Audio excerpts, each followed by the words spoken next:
comme on dit, the third time is a charm.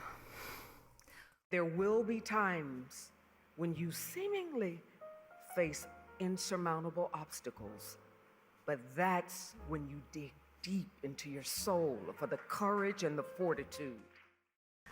What's up people? Après moult péripéties techniques, etc., je me suis dit que j'allais attendre le mois d'octobre parce que c'est le Pink October.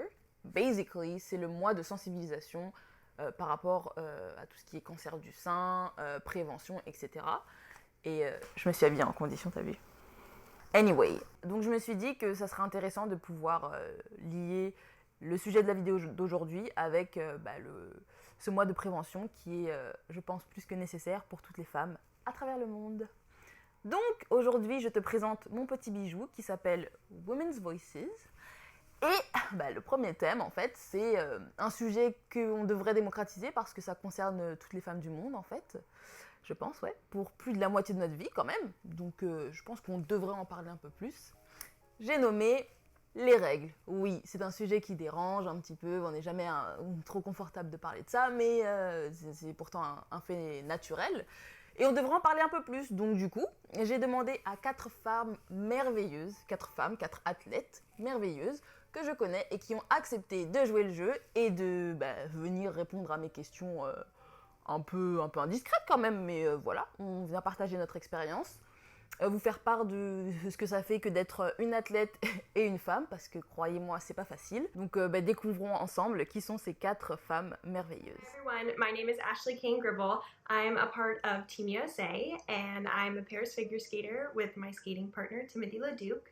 We are the 2019 US National Paris Champions and we have been part of the world team and the Grand Prix circuit. So I'm 24 years old and I'm here to talk to you about periods. Hello, avec vous Asma Niang, l'internationale marocaine judoka dans la catégorie de moins de 70 kg qui est en route pour les Jeux Olympiques de Tokyo, maintenant 2021. Alors, je suis contente de faire partie justement de cette interview sur un sujet qui est très important pour la sportive puisque voilà, les périodes menstruelles font partie aussi de notre préparation. On doit en prendre en compte et vraiment beaucoup de femmes vont comprendre ce sujet. Hi, je suis Yuna Dufournet, j'ai 26 ans, ancienne gymnaste de haut niveau en équipe de France pendant 10 ans. J'ai été médaillée mondiale en 2009, médaillée européenne.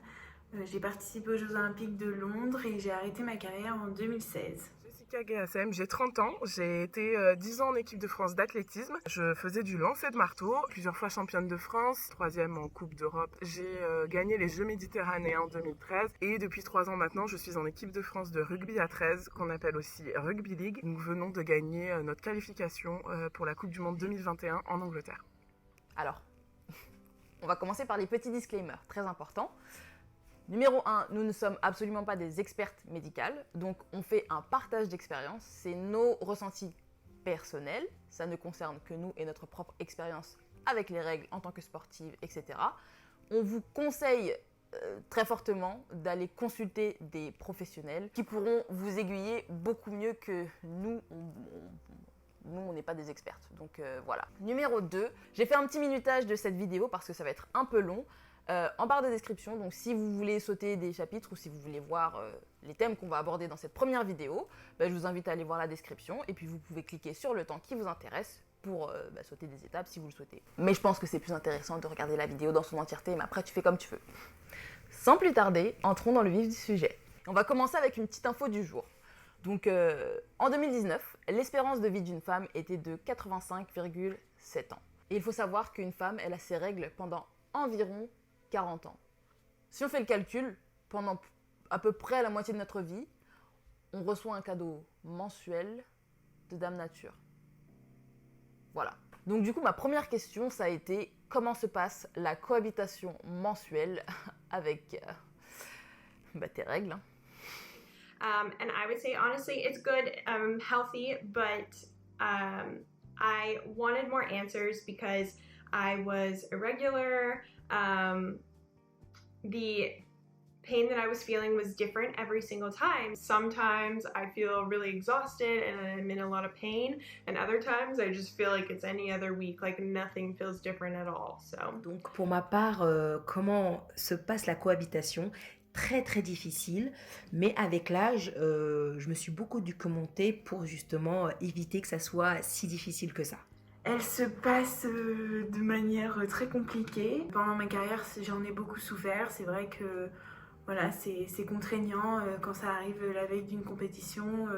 Ça entraîne une grosse fatigue, des grosses douleurs musculaires. Donc pas facile tous les jours, et en tant que femme actuellement dans la vie active, ça reste très compliqué cette J'ai semaine-là. jamais eu de douleur, j'ai jamais souffert de ça. J'ai juste au moment, je sais pas, peut-être 1 heure avant que mes règles arrivent, j'ai juste, ça se contracte juste un petit peu au niveau de mon bas du ventre, mais c'est absolument tout quoi. Je souffre pas, je sais pas quelle est la douleur de règles en fait tout simplement, donc je suis plutôt une de ces filles chanceuses. Alors, pour moi, personnellement, elles s'enchaînent mais ne se ressemblent pas. Il y a des mois où ça va être tranquille et il y a des mois, c'est indescriptible. J'ai l'impression qu'on me tiraille de l'intérieur, c'est pas du tout agréable. Après, on fait avec, je fais ce que j'ai à faire, mais c'est pas du tout agréable. Mais du coup, j'ai poussé la question, tu vois. Sur une échelle de 1 à 10, moi, je veux savoir, leur douleur, elle se situe où exactement? On va dire 8. C'est assez variable, il y a des mois où ça peut être 10 parce que je me tords de douleur et je suis recroquevillée en deux. D'autres mois où c'est assez supportable, donc je dirais 2-3. Donc c'est vrai qu'il y a un gap entre ces deux-là, mais on va dire 6-7 en moyenne. Franchement, 10 étant insoutenable, moi je dirais 1, 2 peut-être, ça dépend. Si je devais donner une moyenne, je dirais 8 quand même, parce que c'est pas un moment agréable.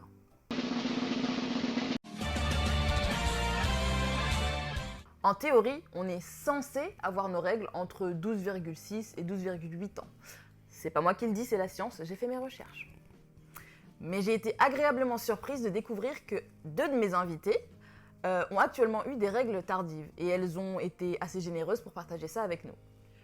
Just a little bit of a backstory for me. I was 19 when I got my first period, which is extremely late. It was a week out from the national championships in 2015. So here I was training super hard, and then all of a sudden, boom, it happened.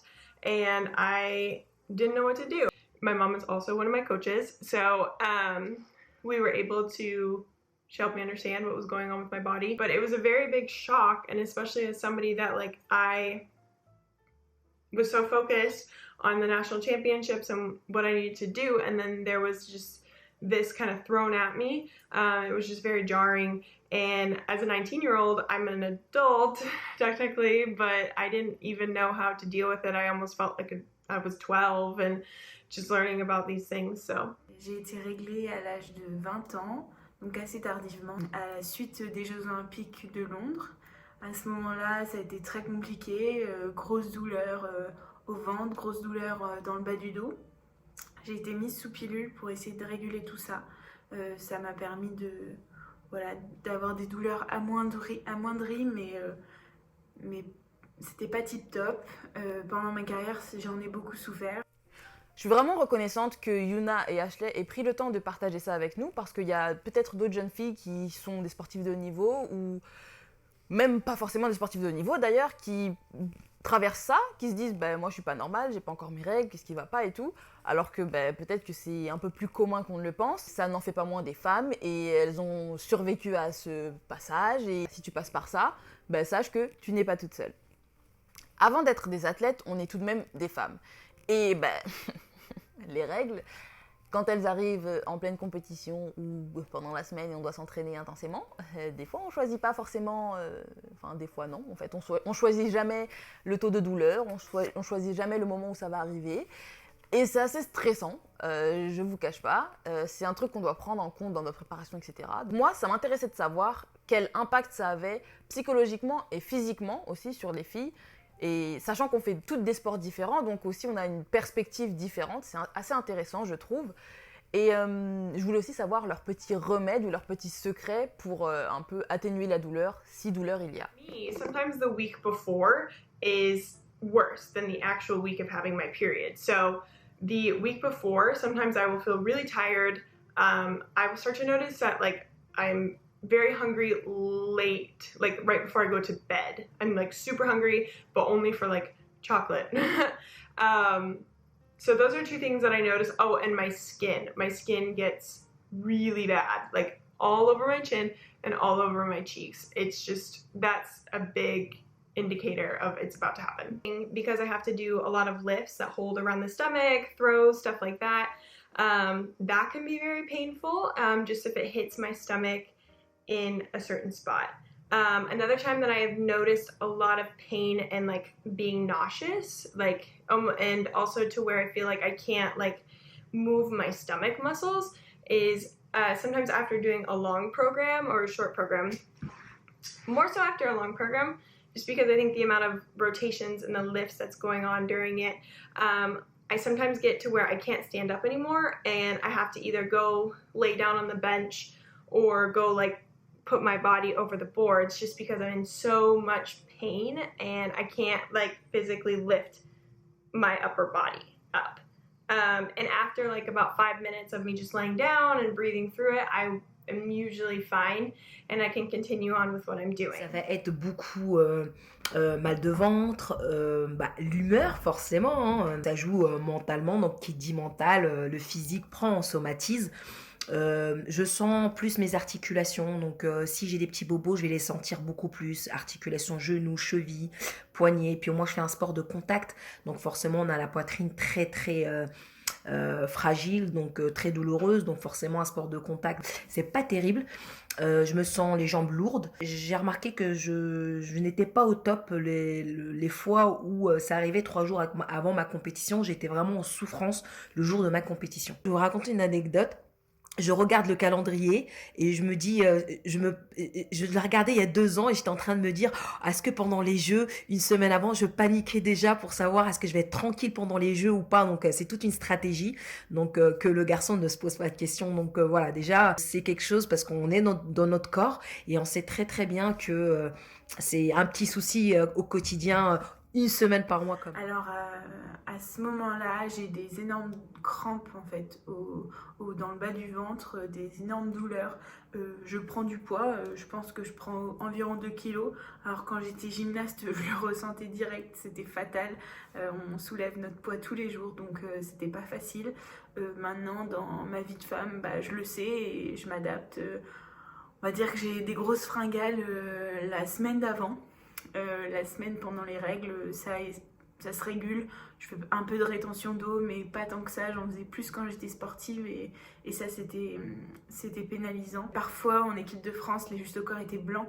Alors, quand on a ces règles, qu'on écarte les jambes dans tous les sens et que le justo est blanc, oui, on a beaucoup de stress et surtout une grosse fatigue et on n'endormait pas la nuit. Moi, je me suis vue parfois prendre un bain en pleine nuit à cause de ça, donc oui, grosse dose de stress en plus avant les compétitions. Je ne pas forcément différemment. Mentalement, je me prépare parce que je sais que c'est pas pareil. Moi, je fais encore une fois un sport de contact et je sais que quand je prends un coup dans le bas du ventre pendant les règles, voilà, c'est beaucoup plus douloureux que les 3 autres semaines du mois. Je m'entraîne pas forcément différemment, mais en tout cas, c'est vrai que j'en prends conscience dans la tête, quoi. Ça dépend de la fatigue, ça dépend du moment. Ça dépend aussi si maintenant je suis en stage avec l'équipe de France de rugby. C'est un sport de contact, on prend des chocs et c'est vrai que c'est pas toujours très, très agréable de prendre des chocs dans le bas du ventre quand on a ces règles. Mais honnêtement, dans ma vie au quotidien, je suis très très chanceuse. C'est régulier, c'est pas très douloureux. Ça fait juste un peu mal au bas du dos, mais honnêtement, quand je vois certaines de mes amies, voilà, je suis plutôt chanceuse. En fait, quand j'ai entendu leurs témoignages et leurs réponses, je me suis dit, mais oh mon Dieu, on vit toutes le même combat. Bon, à part Jess qui s'en sort avec des règles pas trop douloureuses, mais je suis une combinaison de tout ce qu'elles ont raconté, de tout ce qu'elles ont dit, je suis ça. Ashley, I can relate so much.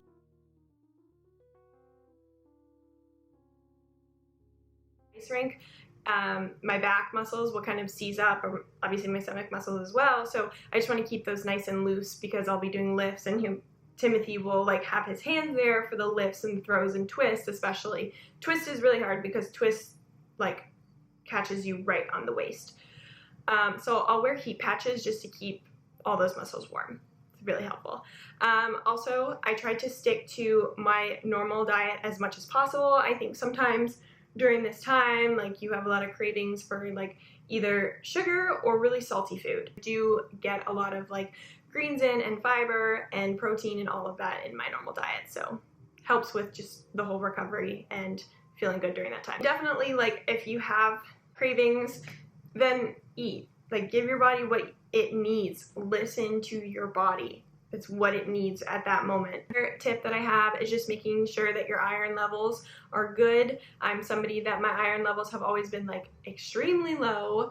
And so that is something that I'm really focusing on right now in my life, of trying to bring those levels back up. Pour ma part, alors j'ai trouvé des petites astuces. Alors moi, j'utilise beaucoup l'huile de bourrage et des suppléments. Donc je me supplémente beaucoup pour compenser justement, pour justement descendre un peu l'inflammation. Donc voilà, l'huile de bourrage, vraiment, je le conseille à beaucoup de femmes parce que ça fait vraiment du bien.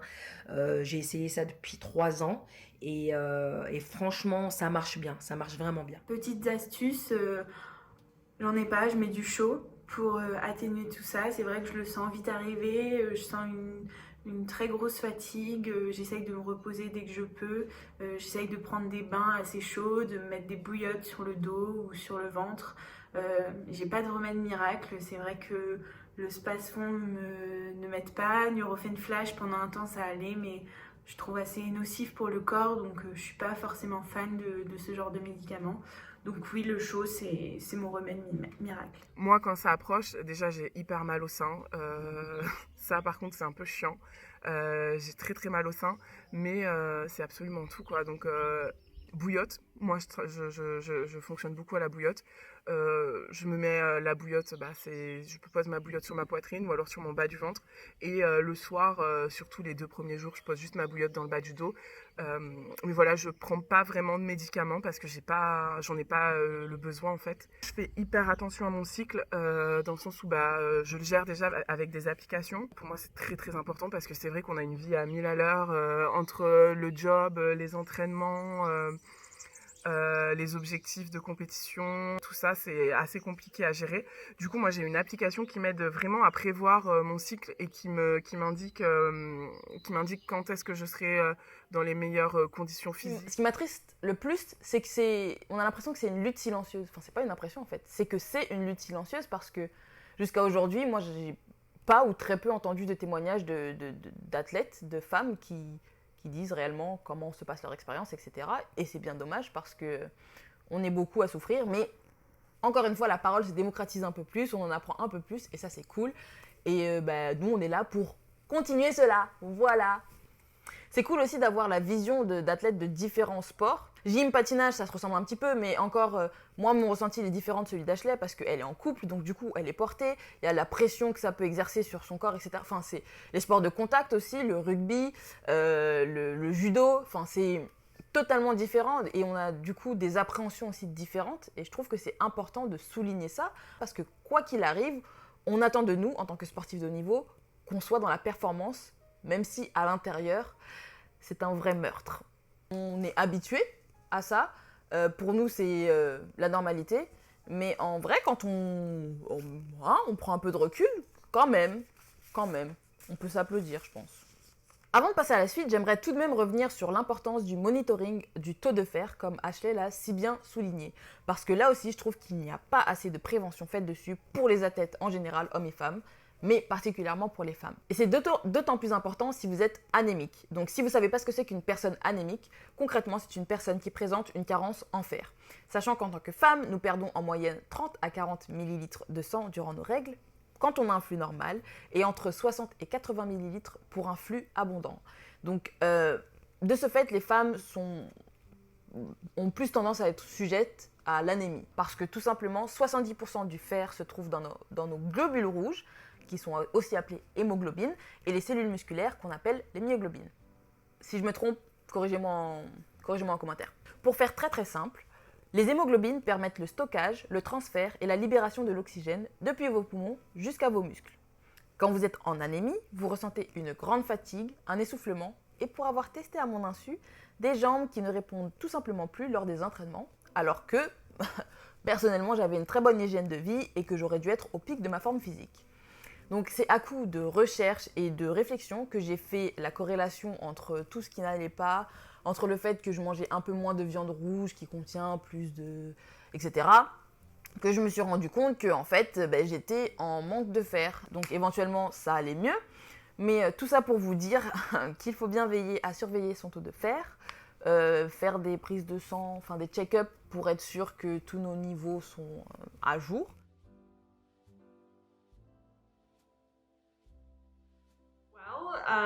Going through like my teenage years, I always wondered if elite athletes got their periods. I literally just didn't know because nobody talked about it. Like, everybody always talks about the mental aspect and getting your body and the shape it needs to be in order to do all these elements, but nobody ever talked about like being a woman and going through your body's changes, because it's just like a very sensitive topic and people kind of dance around the subject, I would say. So I just always wondered if these elite skaters were going through this and how they were doing it, and if they had any tips. And I was so scared to ask them because you just didn't know. You didn't know if somebody thought it was uncomfortable to talk about. So. Alors oui, j'adaptais mon entraînement quand j'étais gymnaste et mes coachs étaient au courant et ils m'aidaient aussi grâce à ça. J'ai eu la chance de les avoir aussi tardivement, donc ça m'a permis d'être une adulte pour en parler et je n'avais pas ce tabou-là avec mes entraîneurs, donc ils étaient assez compréhensifs et j'arrivais à adapter mon entraînement. Ils savaient que si j'étais pas performante au début de mes règles, j'allais l'être la semaine d'après, donc voilà. J'ai pris exemple sur le préparateur et l'entraîneur de l'équipe de foot américain. Il y avait un article, et c'était la première fois que j'avais vu un article là-dessus, que des entraîneurs masculins, qu'ils ont pris au millimètre près de chaque joueuse pendant leur période et comment ils se sont adaptés à chaque athlète.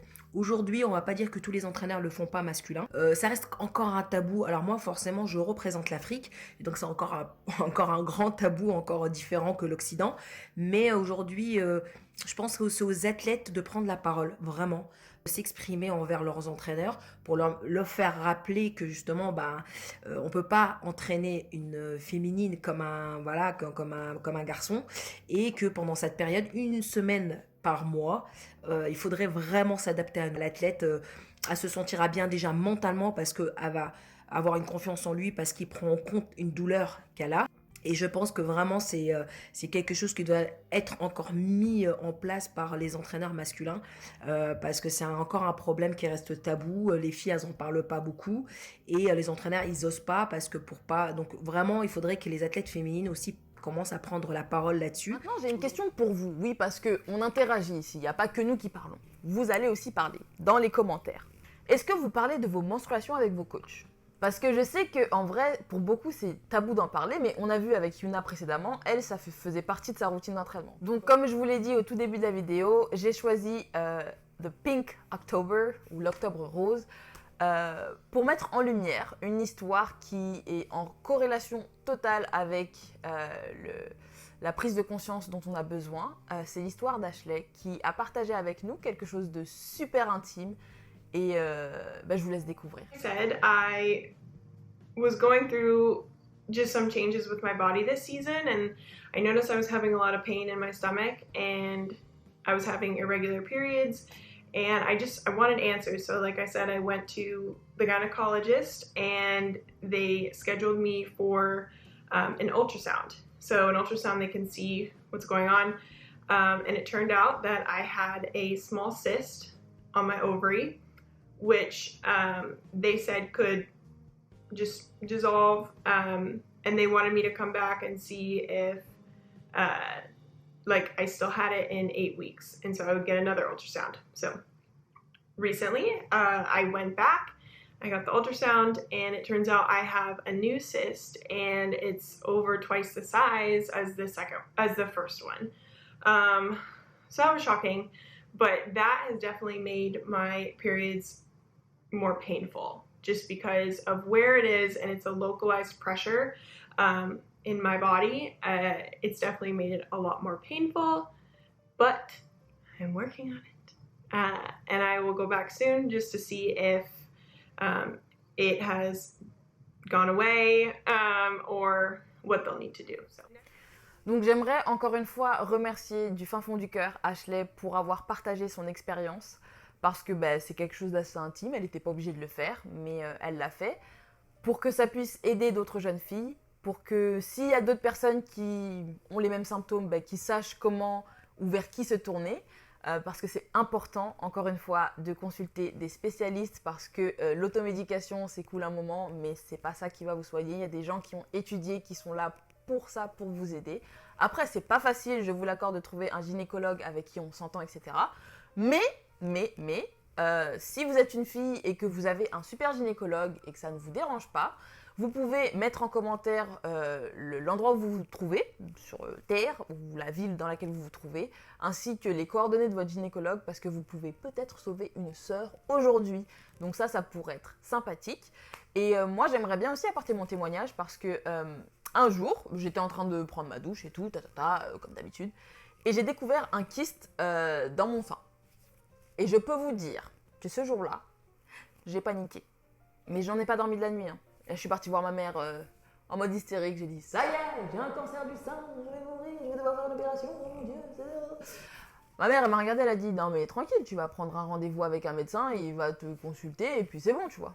J'ai dit, mais comment tu peux être aussi chill? Je viens de te dire que j'ai un kyste dans le sein. Et en fait, c'était un truc bénin. Genre, il a fait les examens et tout. Il a dit, si ça te fait pas mal et si ça bouge pas, normalement c'est bon, ça va peut-être se résorber tout seul. Voilà, on va le surveiller. Très important de surveiller quand vous en découvrez un. Mais pour l'instant, ça m'a pas l'air dangereux. Donc, voilà. Tu peux faire une opération après pour le faire enlever si tu as envie. Mais si tu n'as pas envie, tu peux juste continuer de surveiller. On va caler des rendez-vous de contrôle. Et puis voilà. Mais voilà, je voulais juste vous dire que l'autopalpation, c'est très important. Donc, il faut que vous la pratiquiez quand vous prenez votre douche, par exemple, juste faire un check-up, être sûr que vous ne sentez pas d'excroissance un peu bizarre ou de kyste ou quoi ou qu'est-ce. Et si vous venez à trouver un kyste, je vous invite à prendre rendez-vous avec votre gynécologue. Et si vous avez peur d'y aller toute seule, emmenez vos parents, enfin votre maman avec vous, si ça peut vous donner la confiance, ou une amie en qui vous avez confiance. Si vous êtes mineur, prévenez vos parents, et vos parents ils vont vous guider dans toutes ces étapes. Je pense que c'est très très très très très très important de faire confiance à ces spécialistes parce que ça peut mener à des choses un peu plus graves si on n'en prend pas soin à temps. Donc au plus tôt, le mieux. Donc si vous découvrez quelque chose, n'hésitez pas à aller voir les spécialistes. Bon, moi j'aime bien quand même détendre un peu l'atmosphère et tout. On parle de choses sérieuses, certes, mais on peut un peu s'amuser. Donc je me suis dit qu'on va finir avec un petit this or that. Sweet or salty? For me, I'm both. I can't really pick one. Moi, je suis plutôt sucrée. Moi, c'est sucré. Sucré à 200%. Plutôt... Alors, pendant les règles, je suis plutôt salée. Sweet.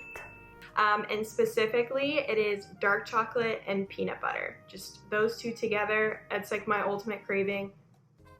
On my period, kind of all the time, but like more so when I'm on my period. Des petites envies, ouais, un petit paquet de chips, du saucisson, des tartines avec du fromage, voilà quoi. Un petit apéro en vrai, on va pas se mentir. Warm or cold? Definitely warm. Une petite bouillotte chaude. Chaud. Chaud. Warm. Grumpy or happy?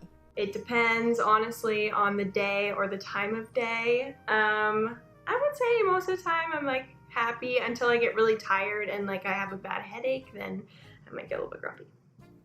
Extrêmement ronchonne avant et pendant. Horriblement ronchonne.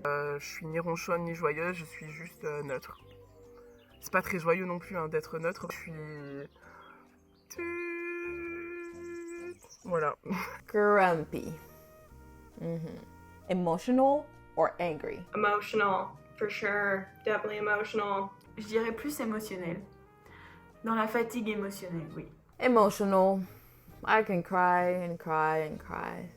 Definitely emotional. Non, franchement, je suis pas plus sensible, je suis pas plus énervée, je suis pas plus... franche, je suis pas plus... Enfin, je suis neutre, quoi. C'est... Putain, je me rends compte que je suis vraiment pas... Bon bah les amis, c'est la fin de ce premier Women's Voices. Je suis tellement contente. Genre c'est quelque chose qui me tenait vraiment à cœur. Donc si ça vous a plu, n'hésitez pas à laisser un petit pouce bleu vers le haut, à vous abonner à ma chaîne, à partager cette petite vidéo parce que comme une bonne surprise n'arrive jamais seule, il y a un épisode 2 qui se prépare parce qu'on a abordé encore énormément de sujets là dans cette vidéo, je vous ai rien dit encore. On va mettre en lumière la question des protections hygiéniques et leur teneur en produits chimiques, les causes et risques engendrés par le syndrome du choc toxique, parce que ça, je peux vous dire que ça m'a traumatisée, donc je pense que c'est essentiel d'en parler. On va parler aussi de l'Écosse, qui est un pays avant-gardiste concernant la gratuité des protections, parce que oui, quand il y a du bon aussi, il faut le mettre en valeur. On va parler de la condition des femmes dans les pays du tiers-monde et en voie de développement, parce que pour nous, avoir des protections hygiéniques, c'est assez facile d'accès quand même. Mais croyez-moi que pour certaines femmes, et j'ai été choquée et outrée de l'apprendre, c'est pas du tout le cas. On va parler aussi des violences gynécologiques, de la pilule contraceptive, parce que là aussi, j'ai beaucoup de choses à dire. Je voudrais maintenant remercier Asma, Yuna, Ashley et Jessica pour leur temps et pour leur générosité, parce qu'elles n'étaient pas du tout obligées de nous parler de leur intimité comme cela, et elles l'ont fait avec très grand plaisir sur un sujet qui, espérons-le, sera de plus en plus démocratisé. Je vous donne rendez-vous très rapidement pour un prochain épisode de Women's Voices, et à toi qui nous regarde aujourd'hui, don't forget that you got this. Bye!